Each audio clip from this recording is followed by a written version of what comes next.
Thanks, Gabe. And I am with David Reid, who's the president owner of Preferred Marketing. David, you mentioned now it's been 30 years for Preferred. Yeah, it's been 30 years, and it's been 30 good years, and very enjoyable, and we look forward to the future. So you're here for the Lexington Selected Yearling Sale, and when you come and set up and get ready to do things, I'm sure it invokes memories of your partner, Jeff Stein. Yeah. Jeff loved Lexington. It's been 5 years. It'd be a sixth sale year without him, and there's not a day we don't think about him over there or talk about him, and throughout the year. But he used to love Lexington, and it's just a darn shame. But we think about him all the time. But he really he loved the Red Mile. And aside from your Preferred hat, you're also a co-manager of the Lexington Selected Yearling Sale with Randy Mangus. You guys are in position to have a bang-up sale this year. Well, we hope so. I'm saying every year is always a challenge, and last year was very strong, and I think with the first crop sires this year, both trotters and pacers, is going to add a lot of diversity and a lot of new product. And like you had a fine host the other night there, our guest with Kevin Greenfield from Ohio, and I think there's a lot of strong pockets, and I think there's a lot of new product for a lot of different markets, and it should be exciting, that's for sure. I think that's what's different is the way it's evolved with Ohio and Indiana now. And you have the excitement of the marquee horses like Captain Treacherous, Sweet Lou, Father Patrick, Trixton. But you also have a really solid core of those Ohio and Indiana breds that, they compete on a Grand Circuit level now. Absolutely. The programs are getting stronger. Even in Ontario, they have Sunshine Beach this year is their first year at the Pacers. You have Royalty for Life, EL Titans, and then in addition to the Big Four, and then you can't forget the dominant Muscle Hill and Sun Beach somewhere. So right. It's really a quality catalog, and I hope the shoppers, when they come out and look around, I hope they find something they like. It is a great catalog, and I said to Myron when we spoke the other night, Muscle Hill or Sun Beach is not a bad consolation prize if you wind up taking one of them home. Yeah.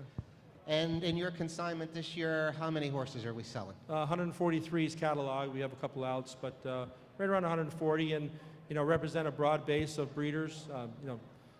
They've been wonderfully to support Preferred Equine, and the relationships worked out well. But we have Northeast, we have Canadians, we have Ohio, Pennsylvania breeders. So we have a strong, diversified consignment, and I'm actually really looking forward to that.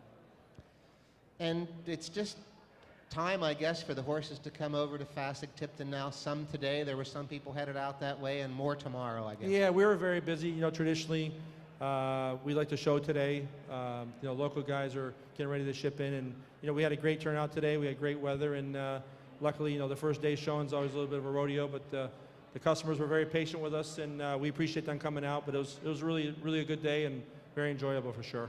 It is perfect looking at yearlings weather, right? Just a little chill in the air. Perfect, absolutely. And that's part of the scene here is the Lexington experience. We get a lot of people traveling from overseas that come to the sale. They love to come to the Red Mile, especially the second week for the futurity. Yeah, listen, the Lexington experience is special. You have the racing, the sales, just the ambiance. We always try to coordinate it with our Swedish friends. We coordinate with them as far as trying to stay up to sales dates as much as possible. It's great for the city of Lexington. A lot of commerce, a lot of hotels, a lot of restaurants, things like that. So I really think it's great to be here in Lexington in the fall, and it's something I believe everyone does try to target on a calendar. Really, we always tell people that haven't had a chance to come in the past, if you get a chance to come, particularly the second weekend, it's really worth doing. It's a great experience if you like horses. Great experience, and great horses, and I think this is the fairest racetrack in the country. Whether it's a surface, a circumference, I really can't tell you, but horses seem to get over the track good, and you get the sales, restaurants, ambiance. What could be worse? You know what I'm saying? So absolutely. Well, if you haven't been, come on down. We'll be here. Dave will be out at the sale selling those fancy first crop colts and geldings. Dave, thanks for a minute you took to join us. Yeah, thank you very much, and thanks to the owner of the Red Mile, and look forward to a good sale next week, and hopefully good racing next weekend as well with the good weather. Me too. Gabe, race 5.